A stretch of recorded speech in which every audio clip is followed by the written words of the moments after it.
The first humiliation was administrative. It arrived by a calendar invite. Liu Zhang saw it appear on his screen. It was for a project kickoff meeting. The subject line was Aurora Integration Core Team. Leo's name was not on the list. He had built the Aurora system. For 3 years, it had been his sole focus. Now the integration phase was starting. He was being excluded. The meeting was in conference room A. Leo went anyway. He took a seat at the back. The new vice president, Marcus Thorne, led the meeting. Thorne was recently hired from a bigger rival firm. He had a reputation for streamlining operations. He spoke about the project's strategic importance. He outlined the new leadership structure. A slide listed the core team leads. Leo's junior, Ben Carter, was listed as technical lead. Leo's title was not mentioned at all. After the slide, Thorne acknowledged Leo's presence. He said they appreciated Leo's foundational work, but the project needed fresh energy moving forward. He said this without malice. It was a simple statement of fact. Leo was being gracefully erased. He nodded quietly. He said nothing in response. The realignment was formalized the next week. An HR representative sent a brief email. It outlined a reporting change. Leo would now report to Ben Carter. His job description was being updated. He was to provide historical context to the team. His new priority was to document the Aurora codebase. He was to make it accessible for the core team. This was a standard knowledge transfer process. It was framed as a natural evolution. Leo's access permissions began to change. He lost his administrative rights to the Aurora repository. He could no longer deploy code to the staging environment. His access was set to read-only. A project management tool updated its settings. He was moved from the lead group to the contributor group. These changes were automatic. They were triggered by the HR system update. No one had to manually demote him. The system simply reflected the new hierarchy. Leo began the documentation work. He wrote detailed notes on every module. He explained the rationale behind each architectural decision. He created flowcharts and dependency maps. He sent these documents to Ben Carter. Ben would send back brief acknowledgments. He was always polite. He was also very busy with his new responsibilities. The documentation was archived in a shared drive. It was rarely accessed. Weeks passed. The integration project hit its first major snag. The Aurora system needed to interface with the legacy logistics platform. The legacy platform was a black box of outdated code. The planned API handshake failed repeatedly. The core team spent days debugging. They could not find the source of the discrepancy. Ben Carter came to Leo's desk. He asked for help with the legacy platform. Leo had worked with it years ago. He pulled up the old project files. He found a technical memorandum. It was a dry, 3-page document from 4 years prior. It detailed a custom authentication protocol. The legacy system did not use standard API keys. It used a timed token system. The memo included the algorithm for generating the tokens. Leo sent the memorandum to Ben. He explained it in one line. Ben thanked him. The team implemented the fix. The integration test passed. Marcus Thorne sent a congratulatory email to the core team. He praised their problem-solving agility. Leo's name was not in the email. The memo he provided was not referenced. The incident was closed. A week later, a budget review meeting was scheduled. Leo received an invite by mistake. It was quickly rescinded, but he saw the subject. It was about reallocating project budgets. He understood the implication. His salary was likely being moved off the Aurora project budget. He was now a general overhead cost. This was a precursor to a performance review. It often led to a redundancy assessment. That afternoon, Leo went to the office storage room. He needed an old notebook. After several minutes of searching, he found a sealed cardboard box. It was labeled Aurora Legal and Founding. He opened it. Inside were folders from the project's earliest days. There were vendor contracts. There were signed statements of work. There was also a copy of the original project charter. The charter was a formal document. It had been signed by the former CEO. It authorized the creation of the Aurora system. It defined its core purpose and governance. On the last page, there was a section titled Stewardship and Succession. The language was dense. It stated that the original project architect, upon project completion, would retain a permanent advisory role. This role required their sign-off on any fundamental architectural changes. The clause was meant to ensure system integrity. Leo read the clause several times. He had forgotten about it entirely. The document was 6 years old. It had been superseded by many other agreements, or so he assumed. He took the charter back to his desk. He scanned it into a digital file. He saved it in a personal, secure cloud folder. He returned the original to the box. He did not mention it to anyone. The next day, Marcus Thorne announced a new direction. The Aurora system was to be modularized. Key components would be replaced with third-party services. This would reduce long-term maintenance costs.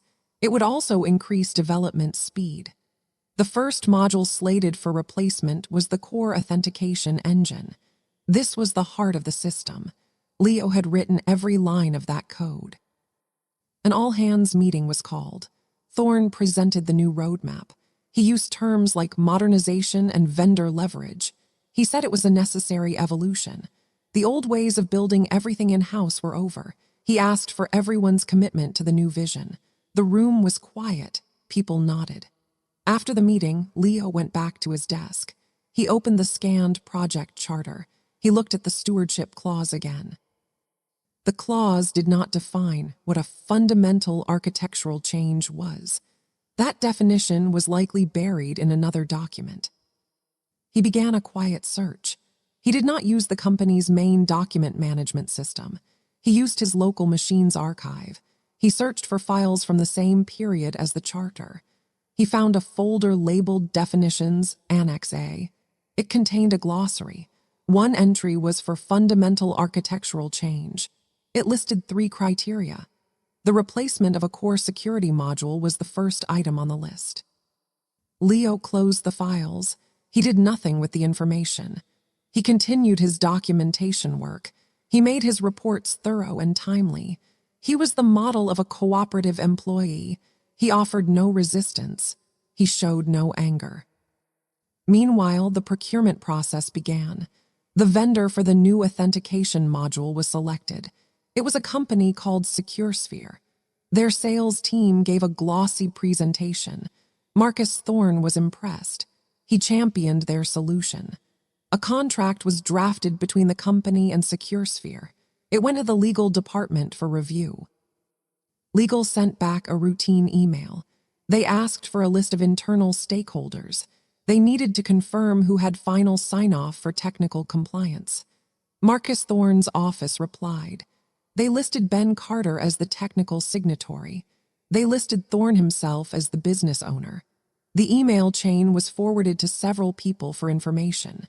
Leo was not on the distribution list. However, the legal department had an old checklist.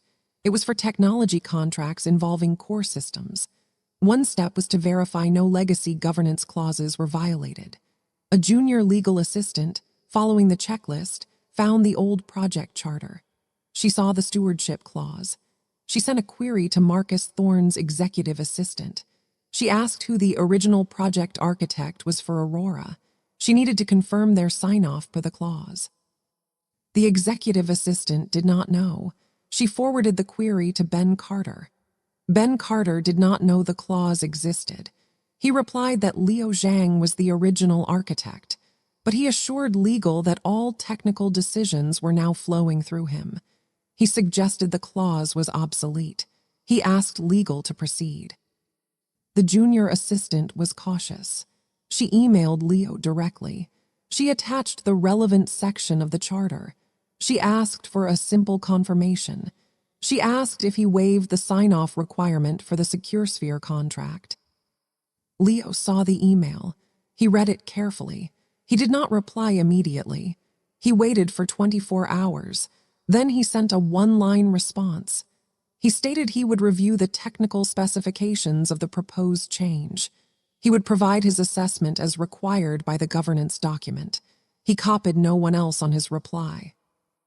His response triggered a procedural flag in the legal workflow.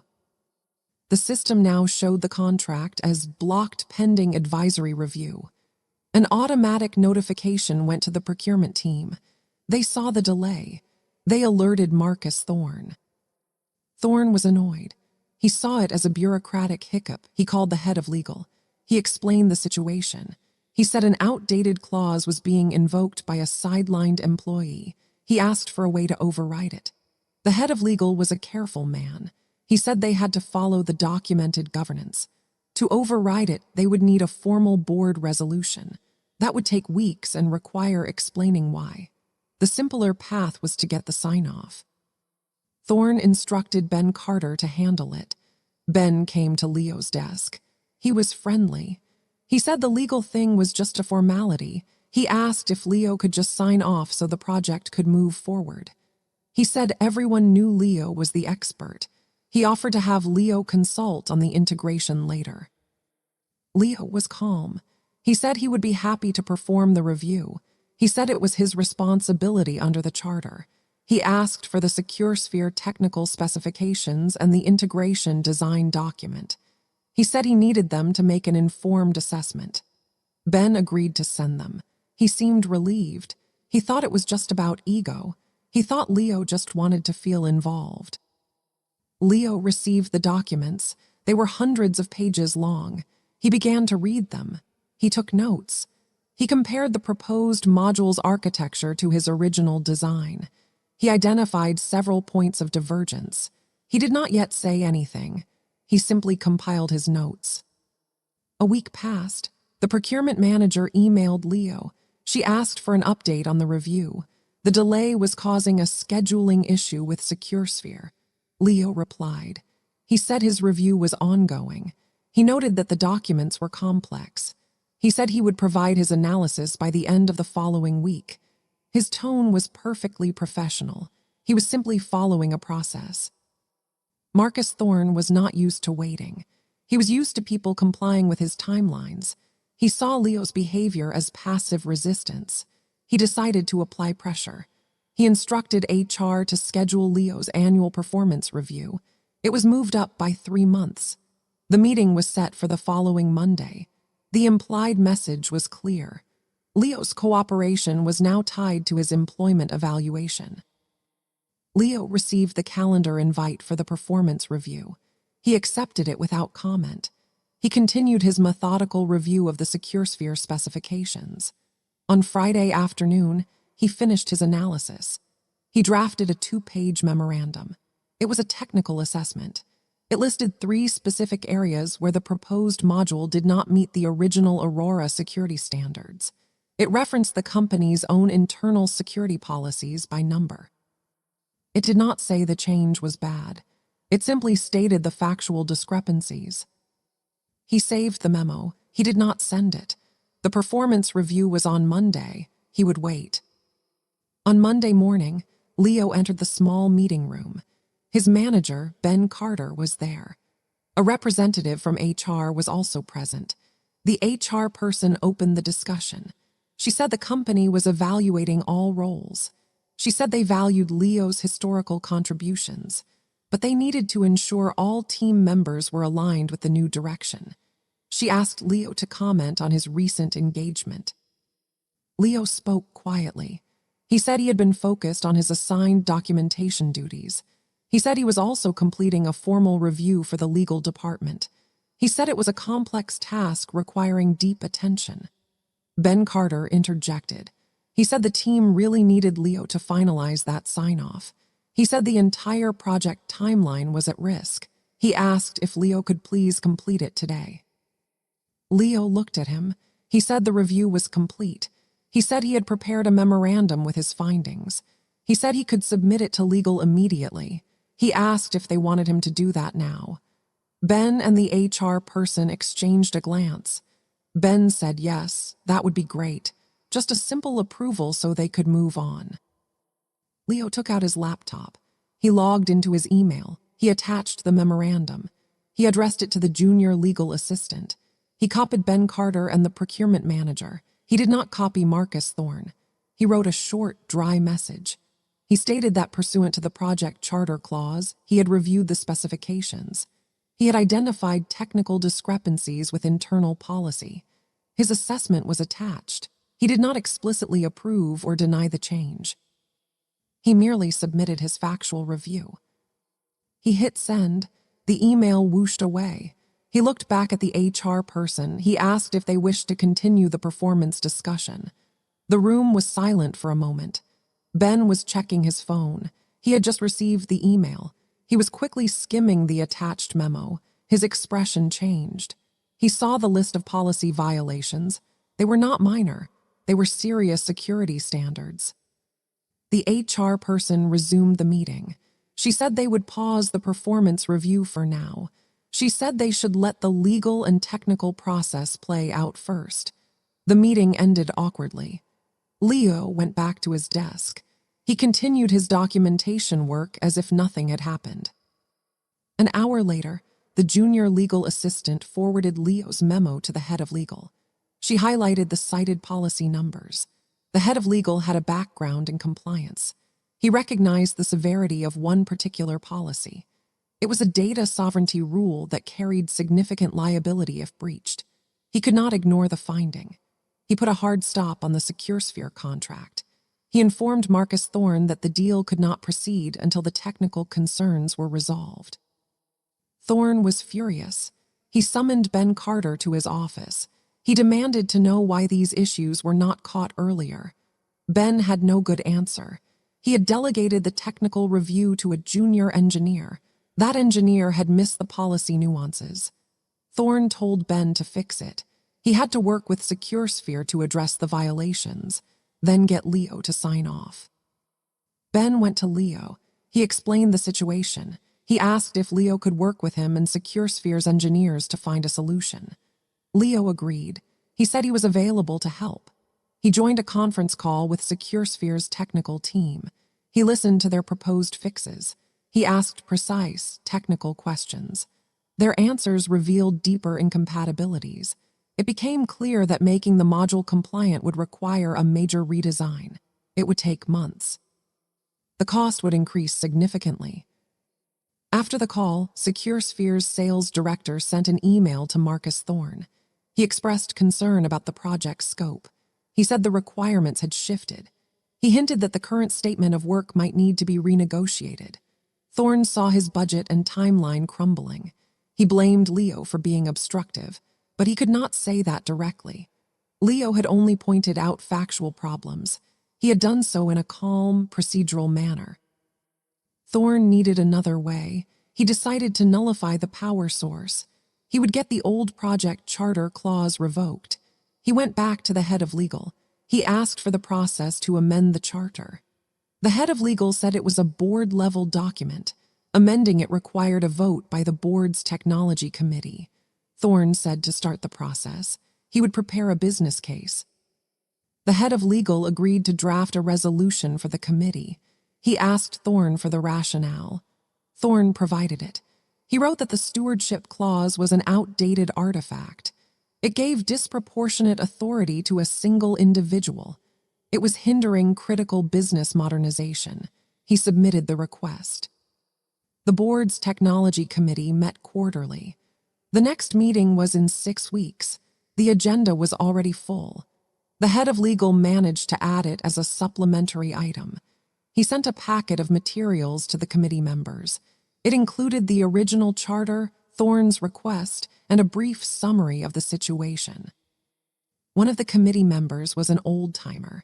She had been on the board when the Aurora project was first approved. She remembered the reasoning behind the stewardship clause. The company had been badly burned years before by a similar system change. They had inserted the clause to prevent reckless short-term decisions. She read Thorne's request with skepticism. She decided to do a little digging of her own before the vote. She called the head of legal. She asked for all correspondence related to the issue. She specifically asked for the technical assessment that had triggered the halt. The head of legal forwarded Leo's memorandum. She read it.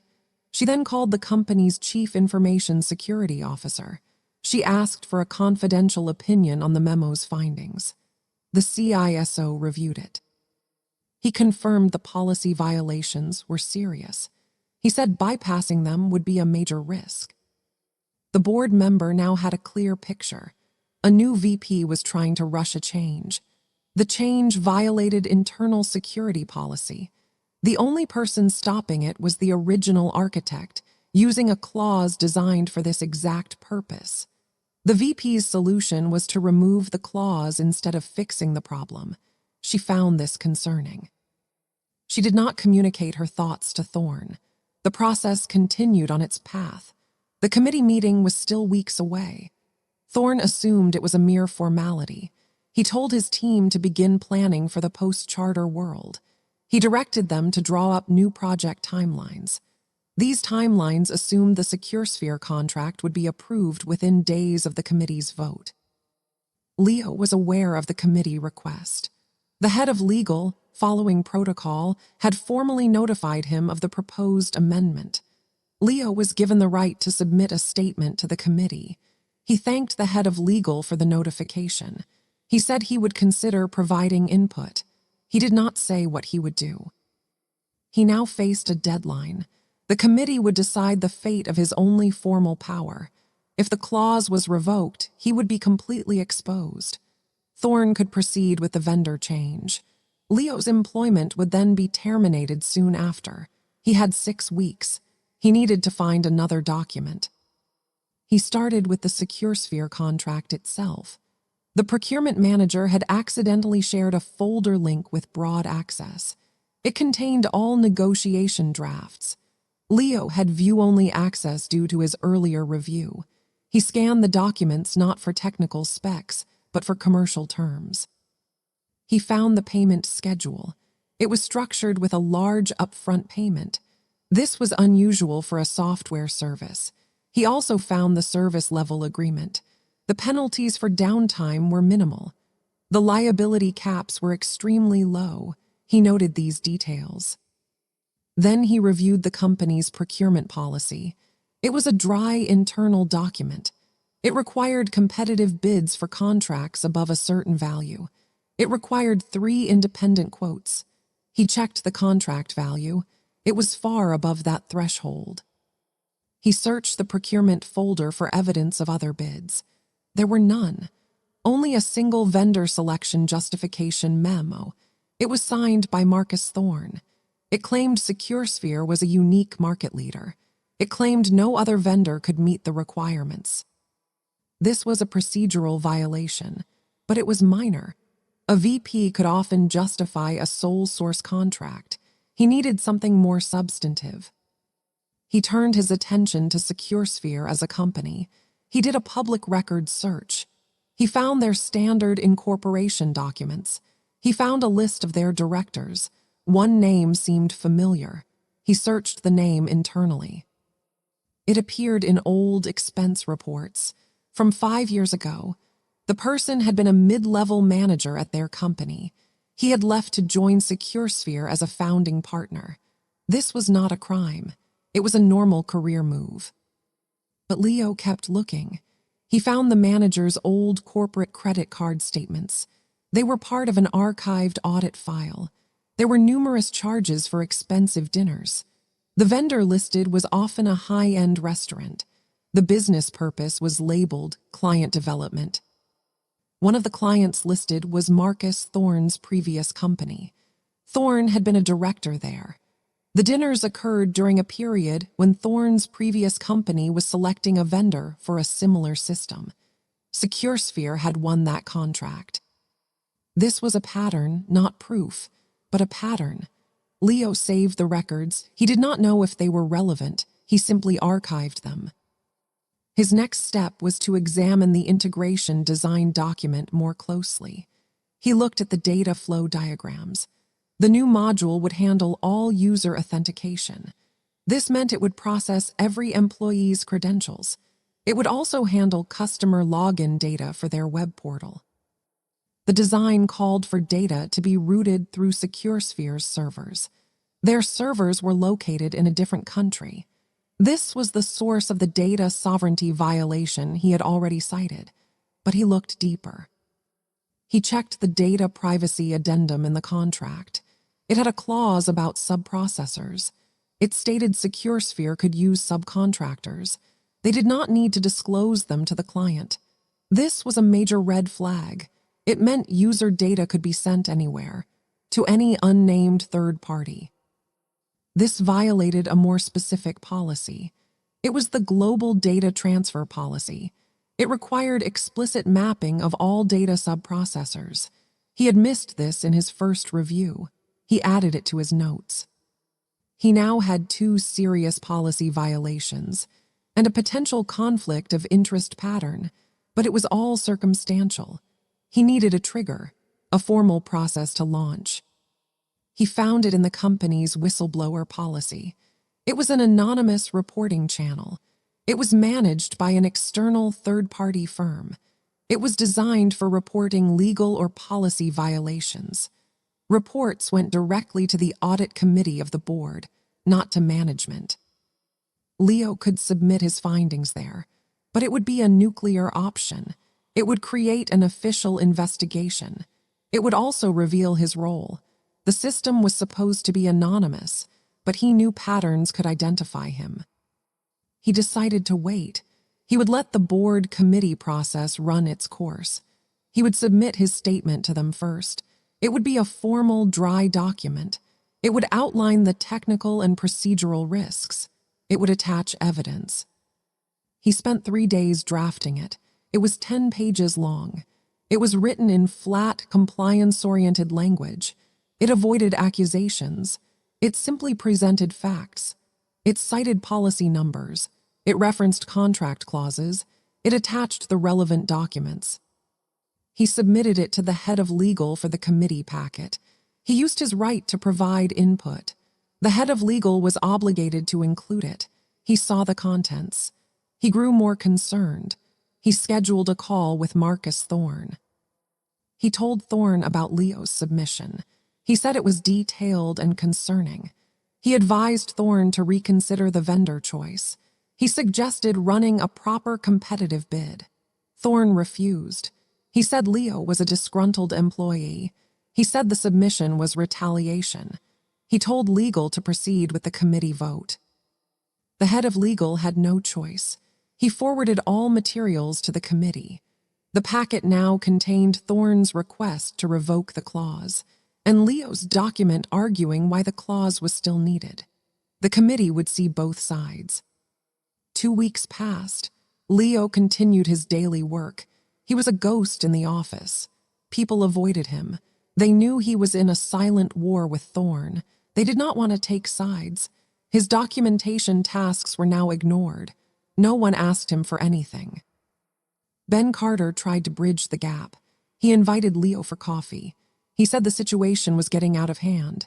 He asked if there was a way to compromise.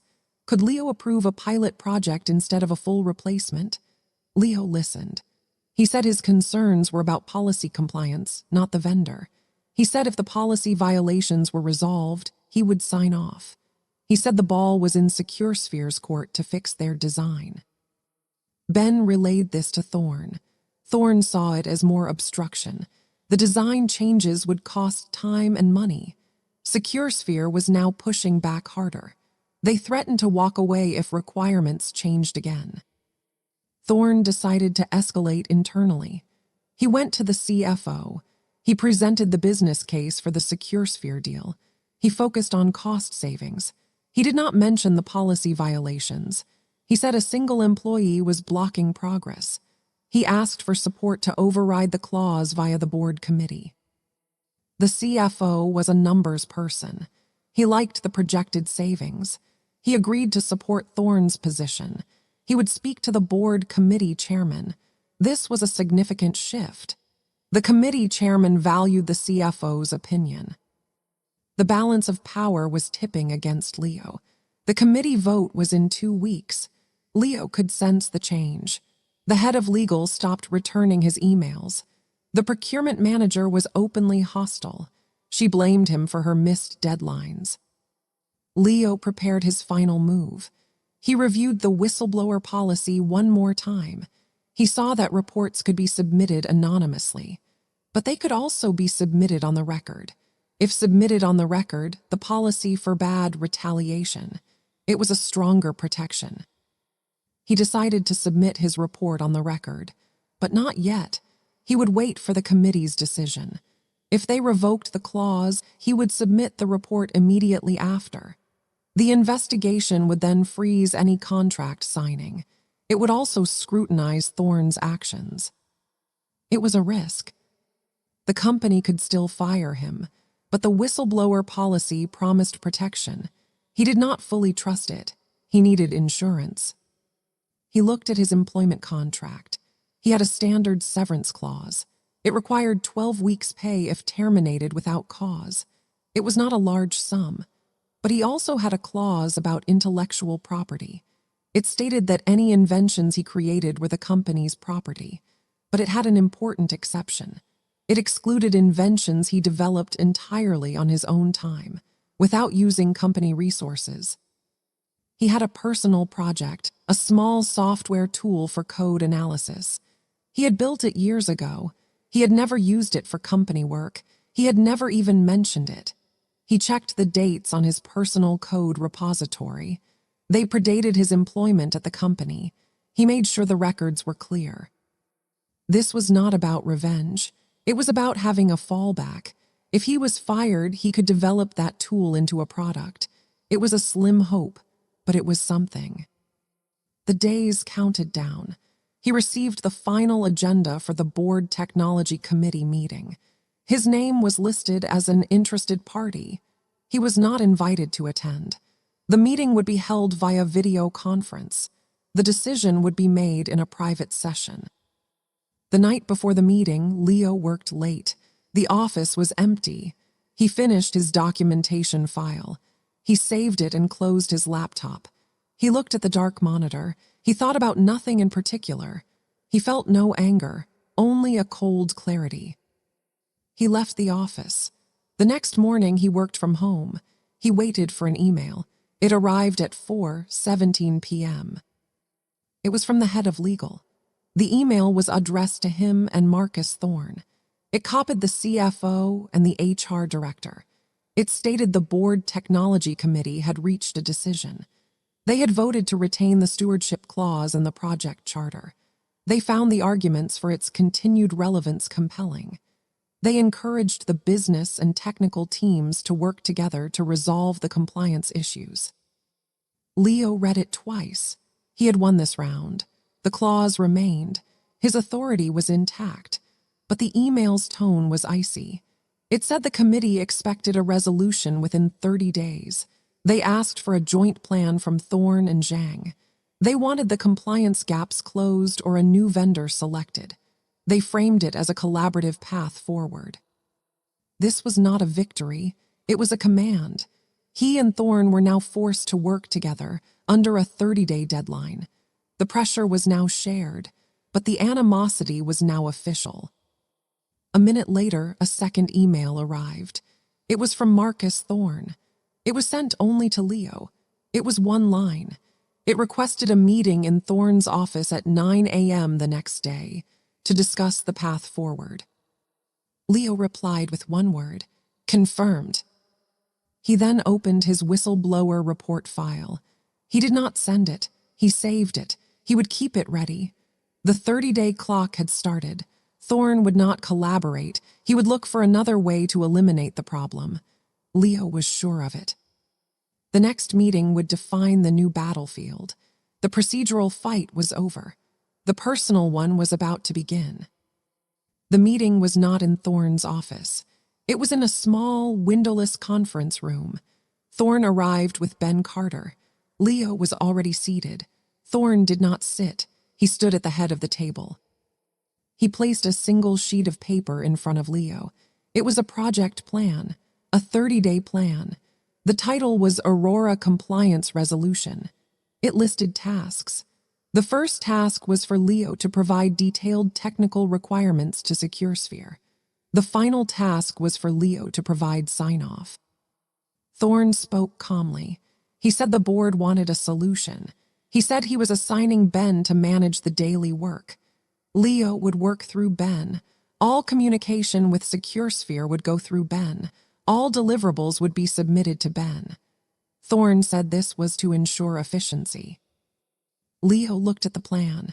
It was a framework to marginalize him further. He would do the technical work. Ben would be the conduit. Thorne would control the narrative. At the end, if Leo refused to sign, the blame would be squarely on him for not cooperating with the process. Leo said he understood the structure. He asked if he could have a copy of the plan. Thorne said Ben would email it to him. The meeting lasted 4 minutes. Thorne left without another word. Ben stayed behind. He seemed uncomfortable. He said they should try to make this work. Leo nodded. He asked for the contact at SecureSphere he should work with. Ben provided an email address. It was for a senior engineer named David. Leo began work that afternoon. He drafted a comprehensive document. It listed every policy violation. It provided the exact text from the company's security manuals. For each violation, he suggested potential solutions. The document was 30 pages long. He sent it to Ben. He asked Ben to forward it to SecureSphere's David. Ben forwarded it the next day. A week passed with no substantive reply. SecureSphere sent back vague questions. They asked for clarifications on the policies themselves. They questioned whether the policies were still in effect. This was a stalling tactic. Leo provided the clarifications. He cited the policy version numbers. He included links to the official intranet pages. He sent this to Ben. Ben forwarded it. Another week was lost. The 30-day clock was ticking. Thorne requested a weekly status report. Ben provided one. It listed awaiting vendor response as the primary blocker. Thorne was not pleased. He called David at SecureSphere directly. After that call, SecureSphere's responsiveness changed. They agreed to implement changes for the major data sovereignty issue. They submitted a revised technical design. It kept authentication data within the company's geographic region. This resolved Leo's primary objection. But the subprocessor clause remained. The contract still allowed SecureSphere to send data to undisclosed third parties. Leo highlighted this to Ben. He said it was a non-negotiable policy item. The contract addendum had to be amended. Ben relayed this to Thorne. Thorne said he would handle the commercial negotiation. He told Leo to focus on the technical fixes. Leo said the commercial and technical were linked in this case. The policy required control over subprocessors. That was a contractual term. Thorne ignored him. He instructed the legal team to press SecureSphere on the subprocessor clause. SecureSphere refused. They said it was a standard term. Changing it would require approval from their legal team. That would take months. They suggested the company could accept the risk. The head of legal advised against accepting the risk. The potential liability was too high. Thorne was now caught. The vendor would not budge. The internal policy would not allow it. The clock kept ticking. With 15 days left, Thorne changed strategy. He directed Ben to explore an alternative. Could they build a small wrapper internally? A piece of code that would sit between Aurora and SecureSphere. This wrapper would handle the data routing. It would ensure data never went to unauthorized subprocessors. Ben asked Leo if this was feasible. Leo said it was, but it would require significant development work. It would also introduce a new component to maintain. It would add complexity and potential points of failure. He drafted a high-level design for the wrapper. It would take a team of 3 engineers about 6 weeks to build and test. Thorne reviewed the estimate. He rejected it. It added too much time and cost. It negated the savings of using SecureSphere. He was back to square one. He then asked a dangerous question. He asked the head of legal if they could get a temporary policy waiver. A waiver would allow them to proceed despite the violation. The head of legal said waivers were possible, but they required sign-off from the Chief Information Security Officer and the CFO. They also required documenting the risk. That documentation would become a permanent record. Thorne decided to pursue the waiver. He scheduled a meeting with the CISO and CFO. He prepared a presentation. It framed the risk as low. It argued the business opportunity was high.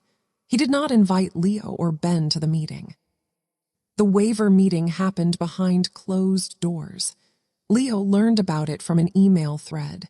The CISO had copied him on a technical query. The email was about the specific data fields involved. Leo replied with the facts. He did not offer an opinion. 2 days later, the decision came. The CISO had denied the waiver. His email was blunt. He said the policy existed for a reason. The risk was not acceptable. He would not sign. The CFO, however, was more pragmatic. He saw the financial upside of the SecureSphere deal. He saw the cost of delay. He suggested a compromise. They could proceed with the contract, but with an insurance rider. The company would take out a cybersecurity insurance policy to cover the specific risk. The cost of the policy would be deducted from the projected savings. Thorne seized on this.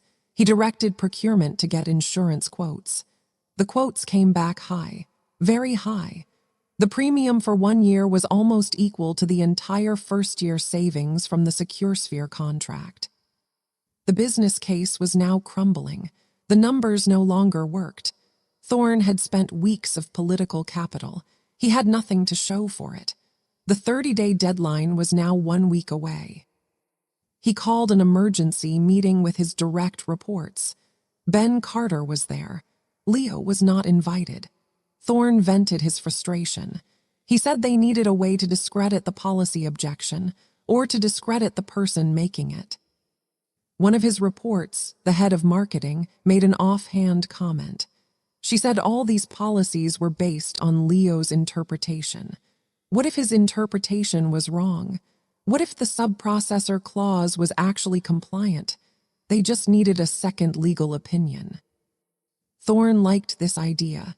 He instructed the legal department to hire an external law firm, a firm specializing in data privacy law. He wanted them to review the SecureSphere contract against the company policy. He wanted a definitive ruling. The head of legal arranged it. A prominent firm was engaged. They were given the contract, the policy, and all related correspondence. Their review would take 5 business days. It would cost $20,000. Thorne approved the expense immediately. This moved the deadline. The board committee's 30-day demand would not be met, but Thorne could now tell them he was seeking expert external advice. It was a legitimate delay tactic. Leo learned about the external law firm from a company-wide memo. The memo announced the engagement for a data privacy compliance review. It was framed as standard due diligence. It did not mention the Aurora project specifically. Leo knew this was a direct challenge to his judgment. If the law firm said the contract was compliant, his objections would be overruled. His stewardship role would be rendered meaningless. He would be forced to sign, or be fired for insubordination. He had 1 week until the law firm's opinion was due. He needed to understand the policy better than they did. He began a deep, tedious analysis. He read not just the policy document, but all its amendments. He read the meeting minutes from the committee that had approved the policy. He found them in an archived governance folder. The minutes were dry, but one passage stood out. During the discussion, the CISO at the time had emphasized a point.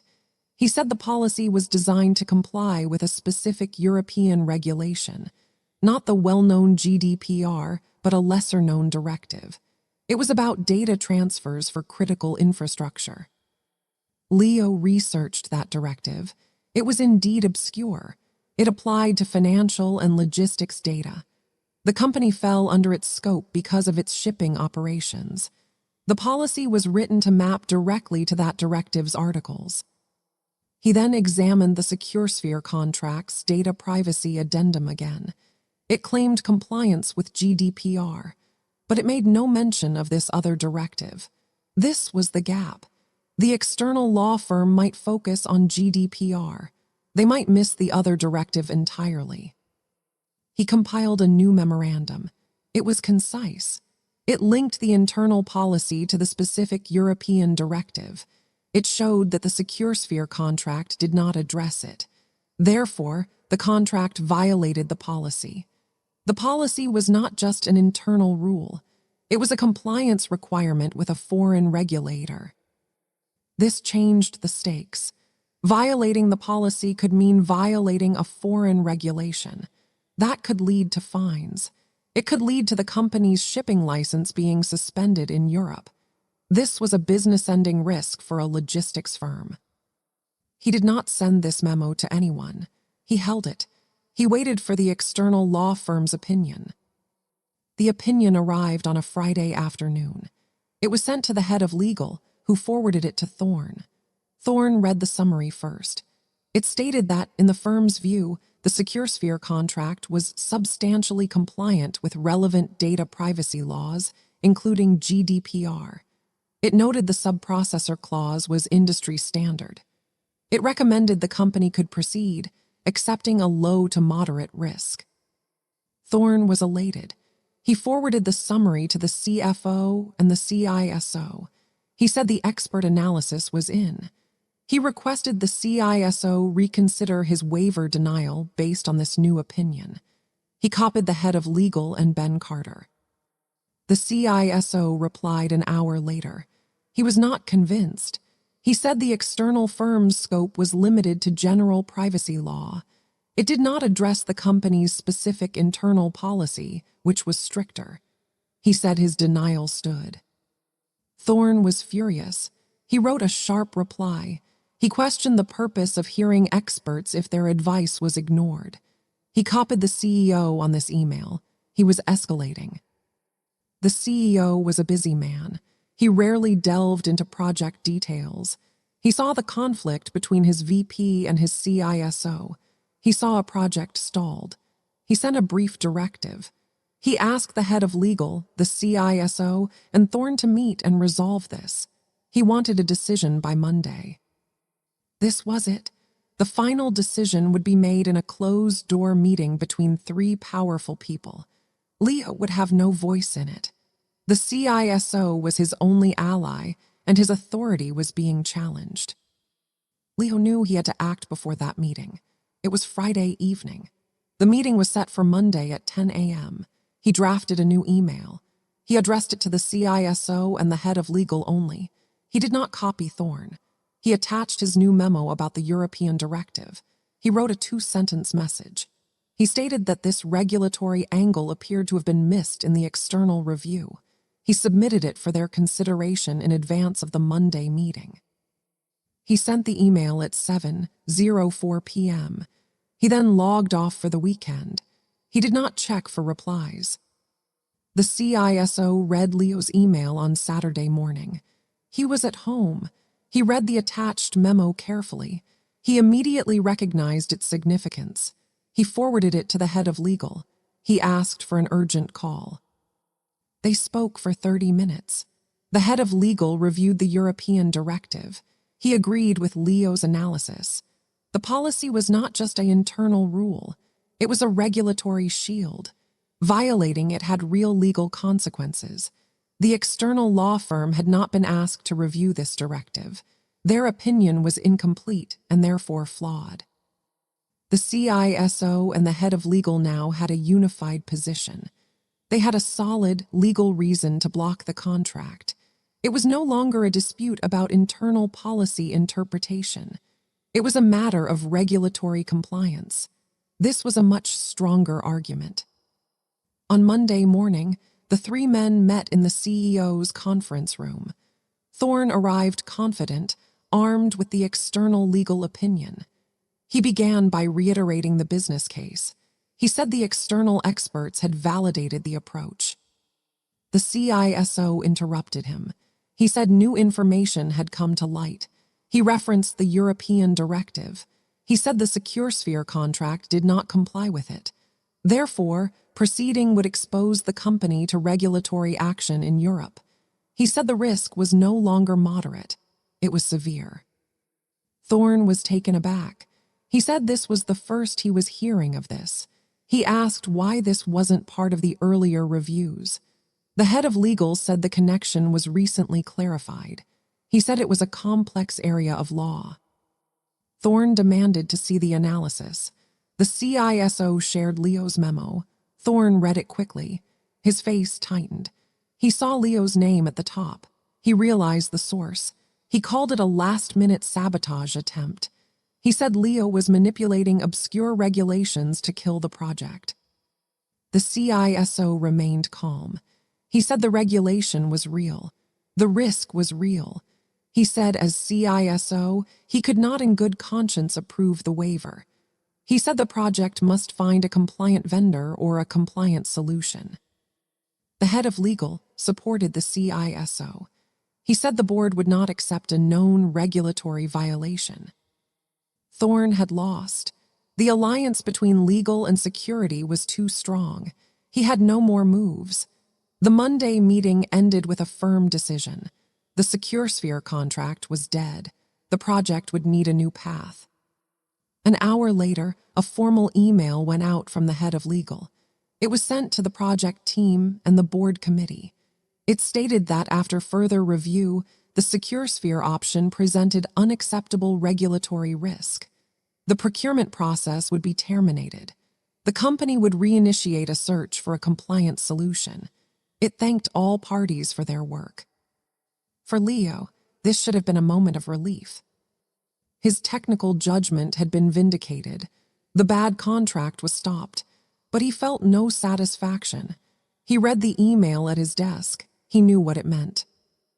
Thorne's entire initiative had just very publicly failed. He had staked his reputation on it. He had spent significant money and time. He had been humiliated in front of the CEO, the CFO, and the CISO. He had been outmaneuvered by a quiet documentation specialist. Thorne would not let this stand. He could not attack the regulatory argument. It was too solid. He could not attack the CISO or legal. They were too powerful. There was only one person left to blame, only one person he could target. Leo knew the retaliation would come quickly. It would be personal. It would be framed as performance-related. It would use the very processes he had used to defend himself. He closed the email. He opened his personal cloud storage. He opened the folder containing his whistleblower report. He reviewed it one last time. It was ready. He also opened a second document. It was his resignation letter draft. It was blank except for the date. He would wait. He would not send anything first. He would let Thorne make the next move. The victory on the contract had set the stage for the final personal conflict. The power had shifted, but the war was not over. It was entering a new, more dangerous phase. The retaliation arrived within 48 hours. It was not a shout. It was a process. Leo received a meeting invite from Human Resources. The subject was role clarification and expectations. The attendees were himself, his formal manager Ben Carter, and an HR business partner named Sarah Vance. The description was vague. It stated the purpose was to discuss his current responsibilities and future alignment. He accepted the invite. The meeting was scheduled for 2 days later. In the interim, his work environment shifted subtly. Ben Carter stopped assigning him new documentation tasks. The shared project folders he had access to were suddenly updated. New permissions settings locked him out of several key directories. No one informed him of the change. He discovered it when he tried to open a file. Simultaneously, a new ticket appeared in the IT service system. It was a request to audit user access for the Aurora project. The requester was listed as Compliance Office. The ticket stated it was a routine review following a project pivot. It requested a list of all users with write or administrative access to the core repositories. Leo's access level was read-only. He would not be flagged, but the ticket signaled a cleanup was beginning. The day of the HR meeting arrived. Sarah Vance led the discussion. She was polite and professional. She said the company was undergoing a strategic reorganization. The Aurora project was being rescoped. With the vendor solution no longer proceeding, the focus was on incremental improvements. The need for a dedicated system historian was being evaluated. She said his current role was potentially redundant. They were opening a consultation period. This was a legal term. It meant the company was considering eliminating his position. He had the right to suggest alternatives during the consultation. Ben Carter spoke next. He said the team's needs had evolved. The deep architectural knowledge was less critical now. They needed engineers who could build new features. He said they had to align skills with business needs. His tone was apologetic but firm. Leo listened. He asked for clarification on the consultation timeline. Sarah said it would last 2 weeks. During that time, he should propose any other roles he was qualified for within the company. He could also propose a modification of his current role. The final decision would be made by leadership. He asked who the decision-maker was. Sarah said it would be the departmental VP in consultation with HR. The departmental VP was Marcus Thorne. Leo thanked them for the information. He said he would consider his options. The meeting ended in 15 minutes. It was a cold, procedural execution. There was no anger, no accusation, just the steady machinery of corporate elimination.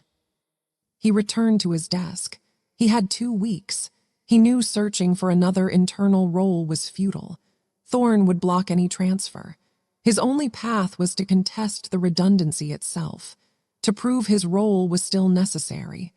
But that would require evidence that the company still needed his specific knowledge. He began to compile that evidence. He reviewed the project's recent change logs. The core team had been making small updates to the Aurora code. He noticed a pattern. They were modifying modules he had documented extensively, but their changes were introducing errors. Minor bugs were appearing in the staging environment. The bugs were being fixed quickly, but they indicated a lack of deep understanding. He collected the error reports. He linked each bug to a specific piece of documentation he had written. He showed how the documentation, if consulted, would have prevented the error. He did this dispassionately. It was not an "I told you so." It was a simple correlation of data. He packaged this into a brief document. He titled it Value of Historical Context in Ongoing Development. He submitted it to Sarah Vance and Ben Carter as his first consultation response. He stated that his role prevented costly errors and maintained system integrity. He attached the evidence. He received an acknowledgement from Sarah. She said the leadership team would review it. He heard nothing from Ben. 3 days passed. Then a new problem emerged. It was not a bug. It was a compliance audit. The European operations team initiated a quarterly review of data handling. They sent a questionnaire to the Aurora project team. It asked detailed questions about data flows, encryption standards, and access controls. The questions were highly technical. They referenced the very European directive Leo had cited. Ben Carter's team struggled to answer them. They did not know the historical design decisions. They did not know why certain encryption methods were chosen over others. The questionnaire deadline loomed.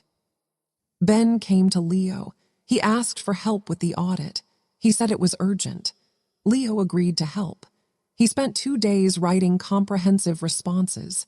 He cited design documents from years ago. He explained the rationale for every security measure. He framed it all within the requirements of the European directive. He sent the completed questionnaire to Ben. Ben forwarded it to the European team. The audit was satisfied. Another crisis averted by Leo's unique knowledge. This event directly contradicted the redundancy premise. Leo documented it. He added it to his consultation file. He sent a follow-up email to Sarah Vance. He noted that his specialized knowledge had been critical for passing a regulatory audit. He asked if the company was willing to lose this capability. He did not receive a direct reply. Instead, he received a new meeting invite. This one was from Marcus Thorne. The subject was consultation discussion. It was for a one-on-one video call. Leo joined the call at the appointed time. Thorne's video was on. He looked directly into the camera. He skipped all pleasantries. He said he had reviewed Leo's submissions. He acknowledged the points about error prevention and audit support, but he said these were reactive benefits. The company needed proactive forward momentum. It needed to look forward, not backward. He said the strategic decision was made. The Aurora system would be maintained, not expanded. Therefore, the deep historical role was a luxury they could not afford. He said the consultation was a formality. He strongly suggested Leo use the 2 weeks to seek external opportunities. He said the company would offer a standard severance package. It would include a positive reference.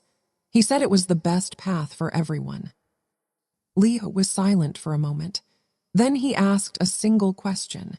He asked if the decision to declare his role redundant was final. Thorne said the consultation was still ongoing, but he said his recommendation to HR would be to terminate the position.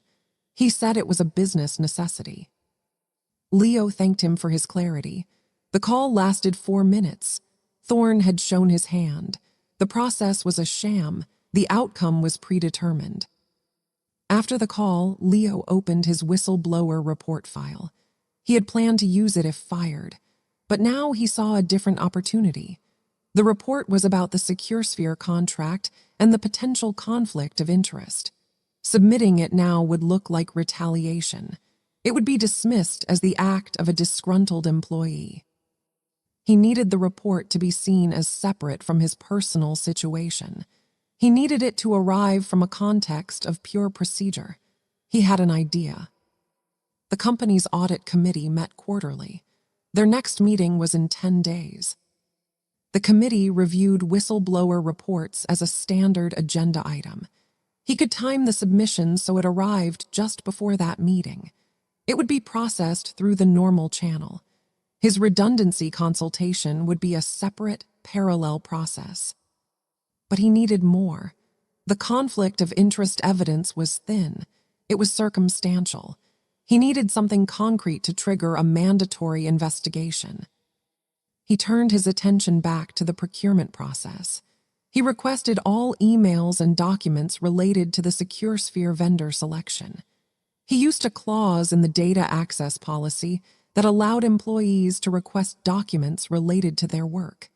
He submitted the request to the legal department. The head of legal, following policy, provided a zip file. It contained the official correspondence. Leo sifted through it. He found the justification memo Thorne had signed. The one claiming SecureSphere was a unique vendor with no competitors. He then performed a simple internet search. He found 3 other companies offering similar authentication modules. All were based in compliant jurisdictions. All advertised features comparable to SecureSphere. He saved their marketing brochures and technical data sheets. He created a comparison matrix. It showed that Thorne's claim of uniqueness was false. This was a breach of the procurement policy's requirement for a fair and competitive process. It was a factual misrepresentation. He added this to his whistleblower report. He now had 2 clear allegations. First, a potential conflict of interest based on past relationships. Second, a violation of procurement policy through a false sole source justification. The report was now stronger. It was no longer just about technical policy.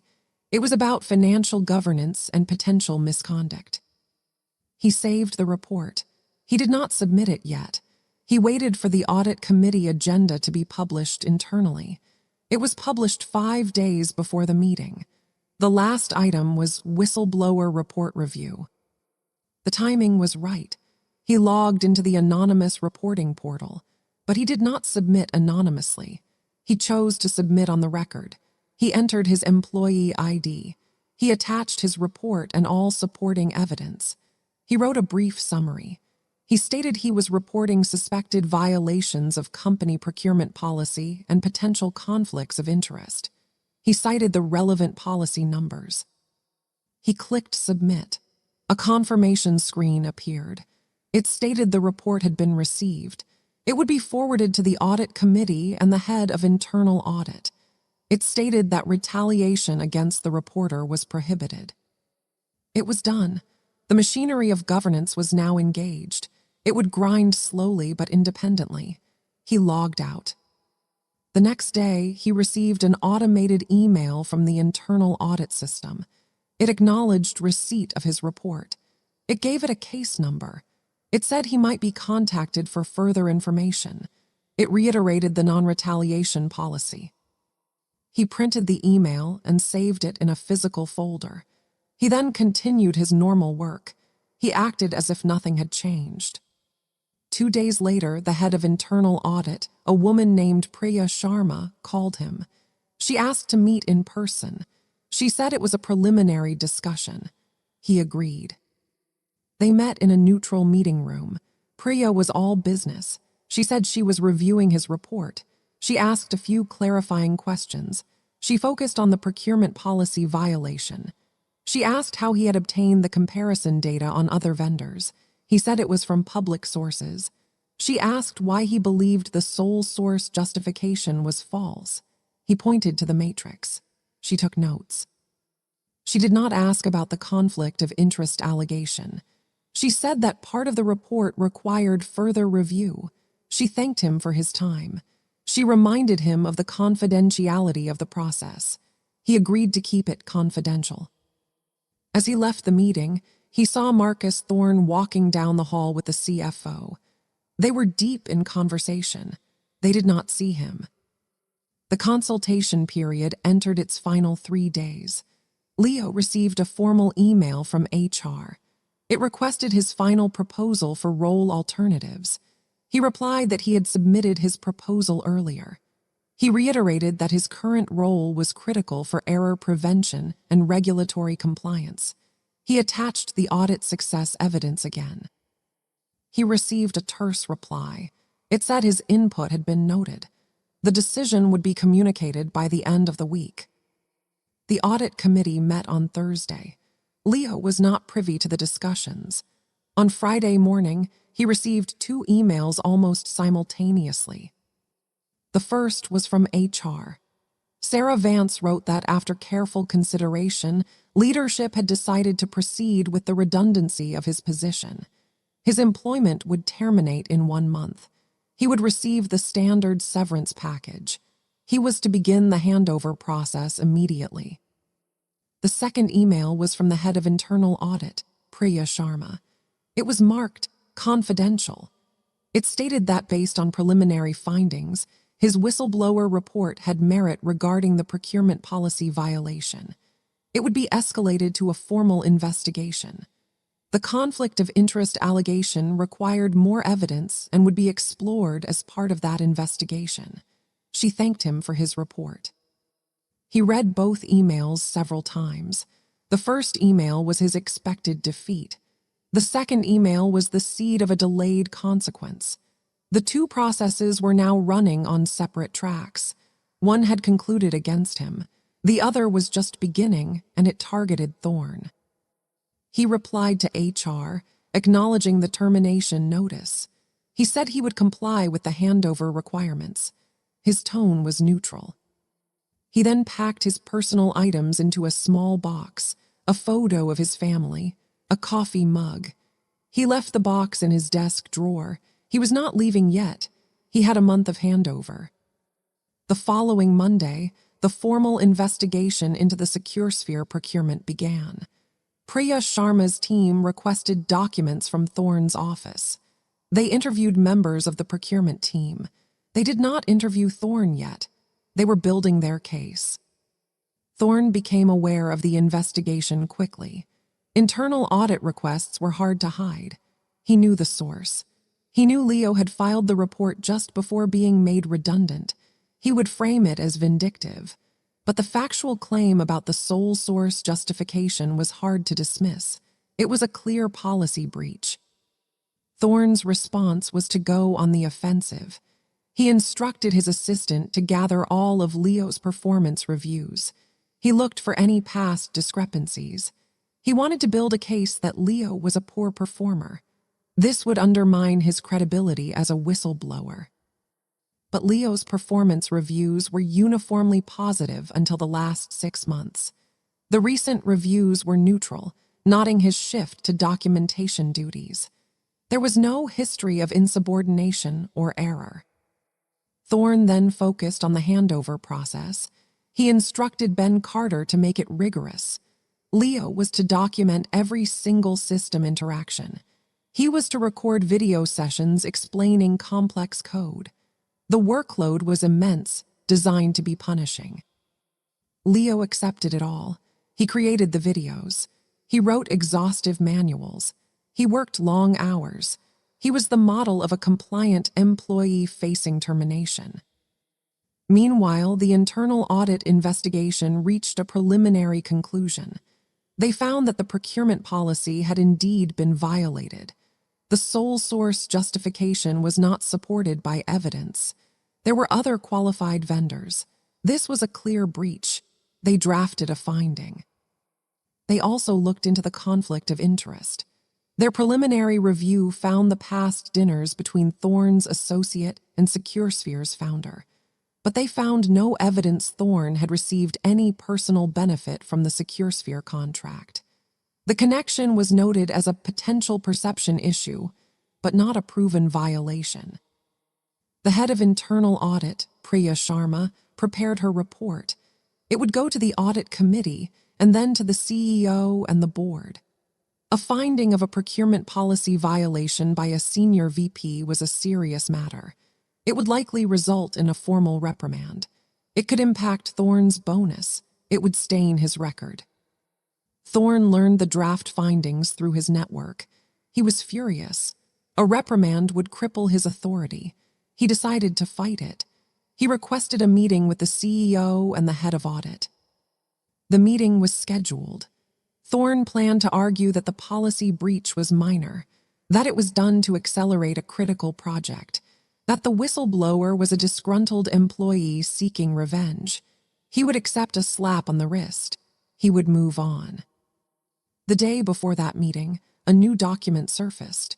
It was not found by Leo. It was found by the internal audit team during a routine email review of the procurement staff.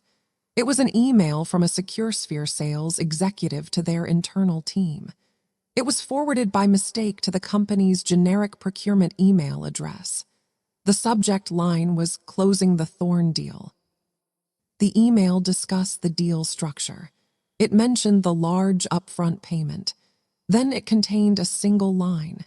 It said, "Remember, our channel partner gets their 3% referral fee upon signature, per the agreement." The internal audit team froze. A referral fee? They immediately issued a legal hold on all communications with SecureSphere. They subpoenaed the channel partner agreement from SecureSphere under the audit clause in the contract. The document they received was devastating. It listed a small consulting firm as a referral partner for the deal. The consulting firm was owned by the same former associate who had the dinners with Thorne. The firm was to receive a percentage of the total contract value as a fee. The fee was for market introduction and advisory services. There was no evidence Thorne owned the consulting firm, but the connection was now direct and financial. His close associate stood to gain personally from the contract Thorne was championing. This changed everything. This was no longer a perception issue. This was a potential violation of the company's code of conduct, which required disclosure of any conflicts, real or perceived. The internal audit team upgraded their investigation. This was now a potential ethical violation requiring immediate board notification. Priya Sharma called an emergency meeting with the general counsel and the CEO. Thorne was summoned to the CEO's office. He did not know about the newly discovered document. He walked in expecting to debate procurement policy. He found the CEO, the general counsel, and the head of audit waiting. Their faces were grim. The CEO spoke first. He said the investigation had uncovered a serious issue.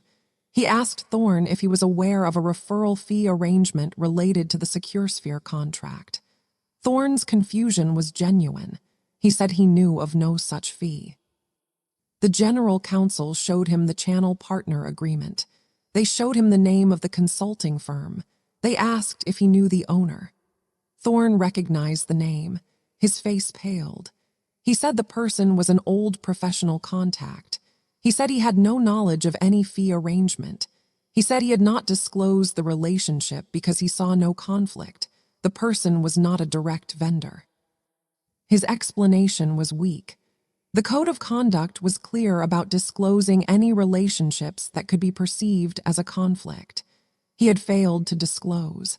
The financial incentive for his associate created a clear perception problem. The CEO told Thorne he was being placed on immediate administrative leave. Pending the full investigation, his duties would be assumed by his deputy. He was to leave the office and not contact his team. The general counsel would be in touch with next steps. Thorne was escorted to his office to collect personal items. He was then walked out of the building.